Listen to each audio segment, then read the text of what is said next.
tired of all of their attacks for me telling the truth. It's so unfair in life to be a good person, right, and to be a forthright person, and to be an honest person, and just to be attacked all the time. She is the first one to whip out that victim card the second it becomes convenient.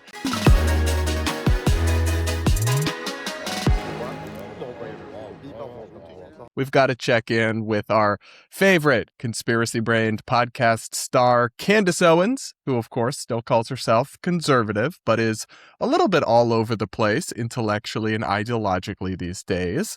She is continuing to push these elaborate conspiracy theories about Charlie Kirk and, of course, his tragic murder, which we've talked about at length, I think is evil and a horrific thing to happen to our country, but I also think it's wrong to baselessly accuse people of being involved and to monetize wild, evidence-free conspiracies and to essentially just treat your tip inbox where random people send you emails as if you're doing investigative journalism, and then you just regurgitate the random, unproven things people say onto broadcasts that millions of people watch. It is a huge platform still. She's still very popular. So with that in mind, we're going to take a look at Candace's latest big exclusive update in this investigation, which again comes from a crazy person writing her an email in her tip inbox that she decided to parrot because of reasons. Anyway, let's look at this clip of her on her Instagram story teasing the episode, which I did watch in full, and then we're going to watch a clip from the episode to see if she delivered on all the hype. I'm over here trying to figure out who murdered Charlie Kirk in broad daylight, and Nicola Pelt is like, but my wedding dress, it's so hard, my wedding dress, I can't. Anyway, today on the show, this is unbelievable. Some guy was messaging me being like, I know who killed JFK. I know, it sounds crazy. And I thought it was crazy. Until he gave me a tip that has not been revealed to the public pertaining to Charlie's assassination that fully checks out. And yeah, a lot happening there. She always seems extremely stable in these Instagram videos. Me when I lie. No, look, I was curious about whether she was going to drop some big bombshell. I'm personally still waiting to hear the updates on the Egyptian planes and the other things she got wrong that she promised. In-depth research and updates were coming soon. Still waiting on that. Cue the crickets.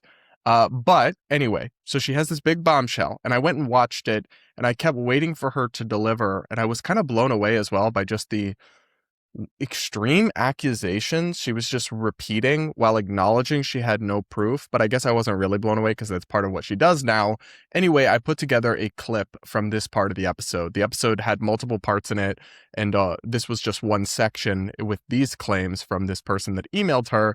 And it all concerns, the context you need to know about this is that somebody is writing to her and pointing out connections between the family of one of the heads of security for Turning Point USA. So that's who you will hear mentioned by name when they're talking about him and his father.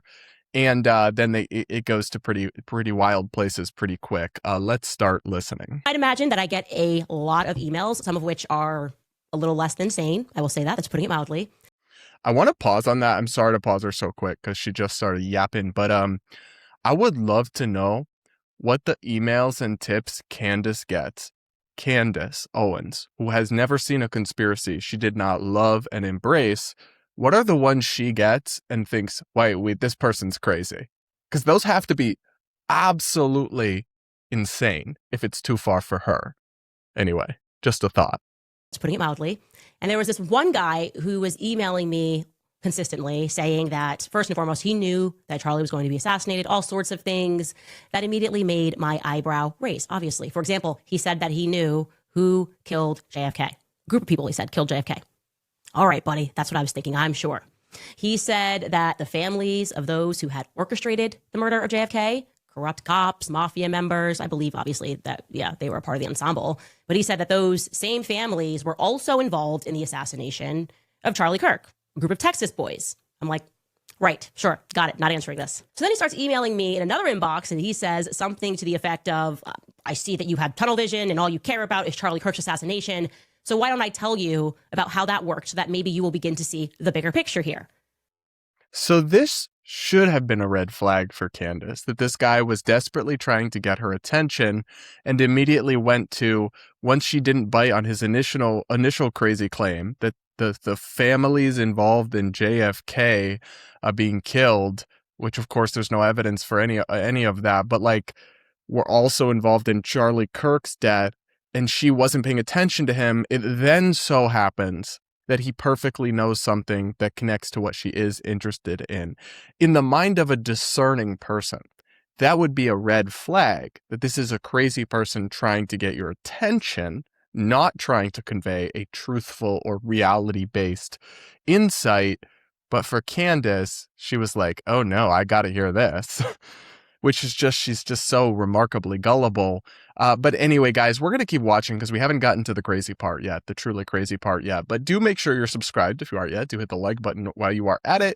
Comment with your thoughts on the latest update in Candace world as we go along here. And please do consider becoming a channel member if you haven't yet, to support my content so that I can call out the far left and the far right and craziness all around and give you an independent perspective.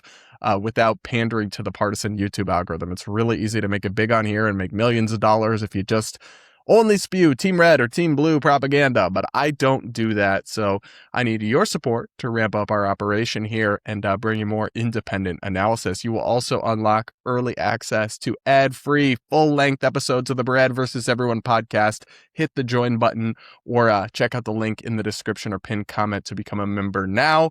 And to the more than 300 of you who have already signed up, bless your heart. That really actually means the world to me. You guys don't know just how much it means to me to have your support. Anyway, let's keep listening to Candy here.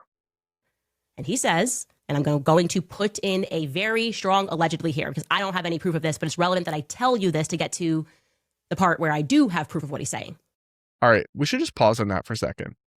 If you have to put a very strong allegedly there, and you have to say, I allegedly, because I don't have any proof of this, but I'm just going to tell you it anyway. That's actually probably a good sign that maybe you shouldn't tell your audience that thing. You shouldn't publish it on your platform that, 3 to 5 million people tune into an episode.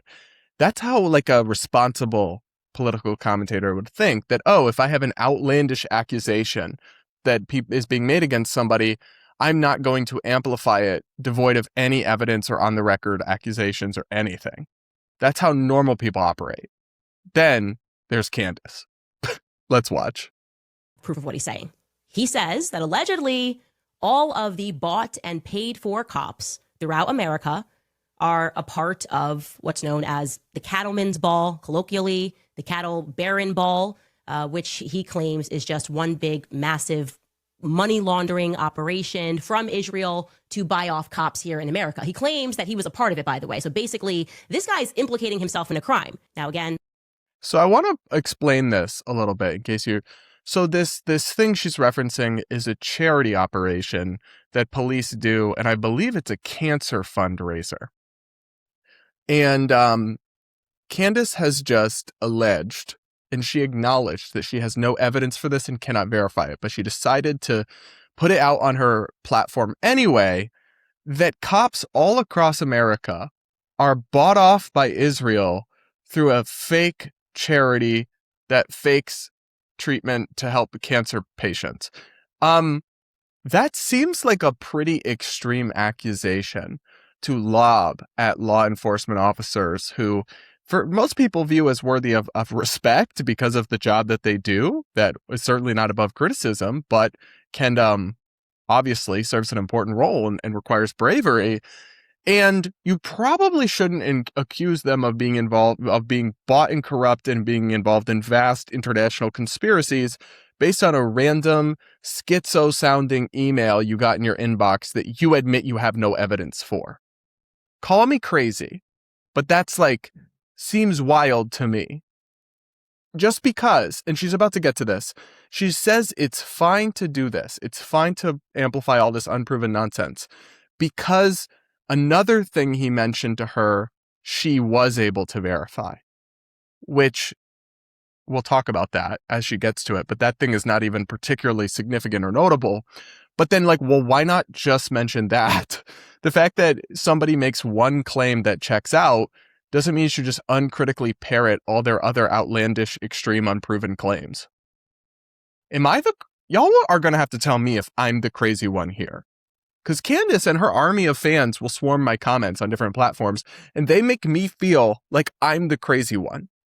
But I honestly don't think I am. I don't think I'm a genius. I don't think I'm brilliant. I don't think I know everything. But I know enough to know that this shit is crazy. Let's keep listening. Now, again, I want to assert that I cannot confirm those claims, that's how cops are being paid off. I'm telling you that because the next piece he gave me, I was able to research. Again, paraphrasing, but he kept going on with, you're obsessed with Fort Huachuca. You think Charlie has been tracked for a while, right? Well, you haven't even figured out who Dan Flood is. Dan Flood is connected to both. FYI, guys, Dan Flood is one of the heads of security for Turning Point USA, who Candace has implicated and suggested was in on betraying and killing Charlie Kirk, or at least in on a cover-up of it somehow. So that's who she's referencing here. Now they're going to get into suggestions about his father being a Fed and being in the military. Let's keep listening. To both. You think it was an inside job from the feds, and none of you guys have even worked out who Dan Flood's father is. What did happen in 1963? Why did this person know that? He claims that he has worked with their families. Sorry, so it just cut there to the next part, but I want to touch on this briefly. So Candace went on in the episode to do a deep dive into Dan Flood's father and find that he had worked for the federal government and had been in the military. And this somehow furthers her conspiracy that the military, Israel, Brigitte Macron, Turning Point USA, everybody, like I sounds ridiculous to even say it, but she has implicated all these various people in the conspiracy at some point. Egypt is involved somehow. Still not clear. Still waiting for that update. But anyway, so she found that this dude's father was former federal law enforcement and former military. And, like, so you're telling me that a guy whose job is security and who's made a career in security might come from a military and law enforcement family? Okay? That doesn't surprise me. Does that surprise you? And what does that prove? Doesn't seem to prove a whole lot to me. Like, who his father is doesn't seem super relevant unless you're suggesting that his father planted him there as some sort of, to then allow Charlie to be killed as part of some clandestine military inside job sort of thing. But it's like, you haven't proven any of it. What's more likely? That this dude just, like, if you find somebody who works in security and their personal background is in military or law enforcement, or their dads, that's like the least surprising outcome. That's very common. People go from law enforcement or from the military to private security, contracting, that kind of thing. That's like a natural career transition because it's similar skill sets and some of the connections that you have might be beneficial. So I feel like she's just jumped the gun 10 times there, reached for something with only the most tenuous connections. Like she suggests that the dad of the security guy, not even the security guy himself, but the dad had maybe been involved with this cancer fundraiser, or maybe been in like the same state that Charlie grew up in. Like, I listened to the whole episode. Remember, I don't just react to clips out of context of Candace. I actually, and trust me, sometimes it's like, what is going on? It makes me feel like I'm losing it. But I actually sit down and watch her in full, usually while I'm doing dishes or something. And I still just don't get what she thinks she's uncovered. And the fact that she then thinks that this tip, which this guy could have discovered simply from looking at the dad's LinkedIn, as Candace did on her show, somehow proves that he knows something or is on to something or isn't just a crazy person emailing her, that's the part I truly don't understand at all. The fact that one bit of not particularly surprising information in this long conspiratorial email tip-off you received checked out isn't surprising. People don't usually hallucinate 100% of the conspiracy. Obviously, sometimes it bears some relation to real-world facts and situations. But that doesn't mean you then just trust the rest of it. And that's kind of what she does here. Let's just finish out this clip.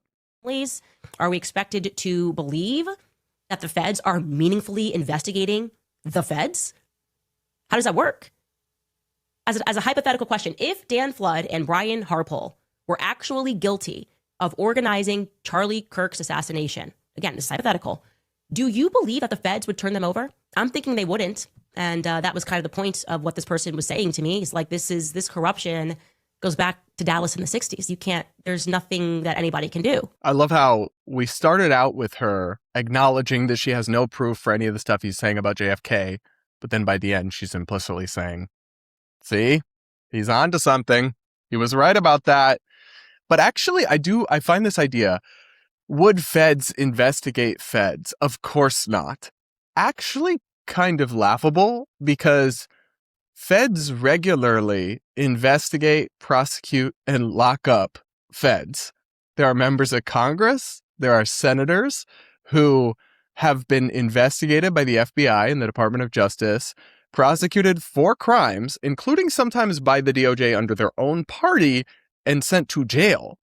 There are, inside each federal agency, there are inspector generals who their job is literally to investigate their own department and issue reports that lead to massive controversy and scrutiny to their agencies, and sometimes to people getting charged with crimes.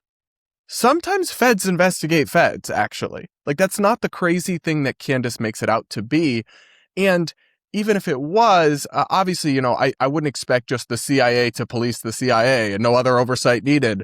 Sure, but she hasn't proven anyone's a Fed operative engaged in some conspiracy just because the head of security's dad was in the military and worked for the federal government. But she's just making all these how are people still along for this ride and they haven't gotten off yet?